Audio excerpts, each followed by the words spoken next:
same thing, that it doesn't matter how talented you are. You know, you may get better quicker if you're more talented. So somebody that it takes them a couple years to get to a high level, maybe it will take you only a year, but even that is like nothing in radio years. It really, I think that to get to a really high performance level, I mean, it takes a long time. I mean, I've been doing it now, I think, a year and a half, and I don't think I'm even close to where I could be.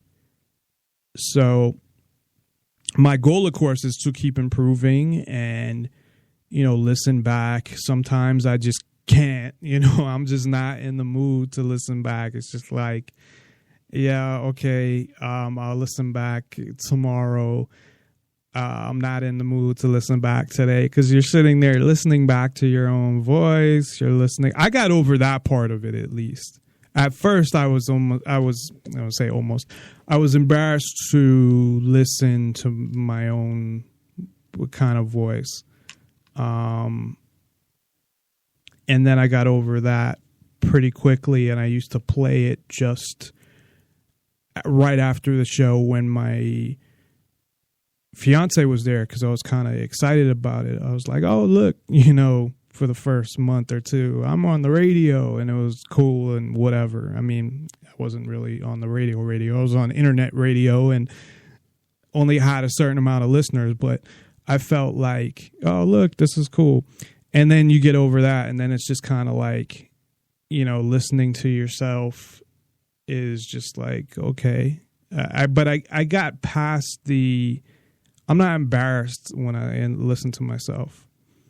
At least when I'm alone. I don't know about having other people there and listening to myself, because obviously now when I listen to myself, you know, I'll have headphones on and be at work or something, and there won't be other people that can hear me. So, but I've had people in the studio before that are co-hosting or coming on the show, and they've obviously heard me, and my fiance's been in the room before and heard me, and it doesn't bother me. And I'm a person who has always been really shy, but it's just radio I think is different.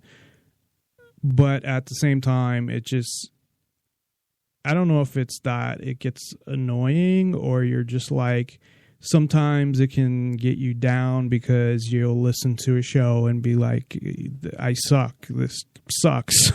you know, like I could have done better here, and I keep saying this, and I sound terrible. So I've had that experience as well, but you just need to listen to yourself and listen back to what you do well and what you don't do well, and then focus on what you do well. Focus on what you don't do well and try to improve on that. And I can definitely listen to old shows and see that I've gotten better. I was really disappointed, as I've said, when I came back and I was still kind of not in the best mood, and you could tell, and other people noticed that as well. And so I was disappointed about that, but I know that it had to do with, I knew what I was doing wrong, and I know what it had to do with, and things like that. So I felt like I got to a point where I'll listen back to shows I did in like March or February or April, like right after I got all the equipment set up, that were, I thought when I listen back now, were pretty good. And then I'll listen to shows around the summer before I took like a month off that I thought were really bad because I wasn't in the best state of mind at the time. And then even maybe a month ago or recently, not that recently, but recently enough. Yeah, maybe a month ago or a few weeks ago that were just bad because of, not sounding, that I keep saying, and that's something I got to work on too, but the not being upbeat enough and sitting there being monotone and putting people to sleep probably. So I was very aware of that, and I knew that was something I had to work on, as well as saying the same things or saying or having all those fillers in there. And how we got on this subject, I have no idea. But it is good for me because I can pretty much talk about a lot of things, and that keeps the show going. That's one thing that you always want to be conscious of. You don't want silence on radio. It's not like TV where you always have something there visually. So you don't always have to have somebody saying something, but of course TV is a totally different animal anyways. But when you're on the radio, you cannot have dead air, and that's one of, I think, the biggest issues. But I don't really have that problem. That's one problem I really don't have.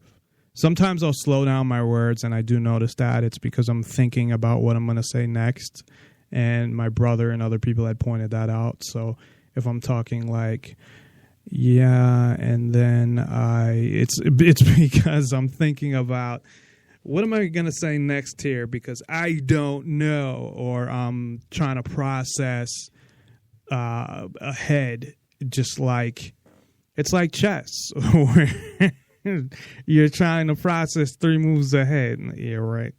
It's not as complicated as chess. I would say that chess players are a lot smarter than guys on the radio. But most people on the radio, you also have to remember, not counting all these independent radio shows and stuff like that, and even shows like Free Talk Live, because they do most of the stuff themselves. And that's the whole point, is that most of the shows that you'll hear on, like the guys I'm talking about, like Mark Levin and I hate when I say sorry, and the other guy, Glenn Beck. So like I just did it there. I slowed down because I was thinking about his name. They have a whole team of people and researchers. And I noticed when I had somebody who was looking up some stuff for me, and I haven't been in touch with them. I don't know if they just been too busy or don't want to do any more research for me, but I'm going to try to get in touch with them and see if they can help me with some research for some shows this week. But they have a whole team of people that do all this stuff for them, and I'm sitting here working 9 hours a day at least, then travel time, then sometimes I'll fall asleep before the show, like tonight, and then I almost didn't do the show, and I had to push myself, and they don't have a lot of the challenges that I have, and all the people out there that are doing independent shows that are just trying to do something, that are trying to speak out, that are trying to get this information out there. So I do, even though I criticize stuff because I look at it from the viewpoint of a fan. Like I said, I don't compare anything to my show, and I don't look at it that way, because even though I may criticize a show, it may still be better than my show. It's just I'm looking at it from the standpoint of a fan and comparing it to whatever's out there that's actually on terrestrial radio or that's syndicated, because that's the level that I think people should aim for if they want to do radio. I know there's some people that just do it for fun, and that's fine too, but I think it's detrimental to Liberty Radio to have a lot of shows that they don't put as much effort as they could. And I wish I could put in even more effort than I do. And as I said, I mean, with having a full-time job, it's hard, man. It's it's hard enough, I know, doing one show a week, never mind 3. And I think I could handle one show a week and not have a problem and probably do a great show if it was one show a week. But at the same time, I'd be sitting there thinking about all the things that I wanted to mention that I didn't get to. If you notice, sometimes I'll even go over the time that the show ends, because we did it Thursday. We went till 10:30 because I had Kent Georgian on, and there was just stuff that I thought I needed to talk about, and I only have him on every other week, and I thought I needed to get that stuff out there. So sometimes even 3 hours isn't enough, and that's why I originally started at 2 hours and then had moved to 3. But anyway, to get back to what the point of the show is, because I'm sure people are getting a little bored or antsy or whatever you may be doing right now. Well, if you're intoxicated, I'm going to say, because people may be getting a little drunk, that's better, because then maybe I'm more entertaining. I was mentioning Glenn Beck, and then I don't know where I went from there, but he is collecting money, or he has collected money, and I think he has everything all set up where he is bringing Christians over from Syria, Christians only, not Muslims, based on, this is his rationale. I'm just repeating what he said. I'm not saying that this is right or wrong. I'm just saying, this is what he said.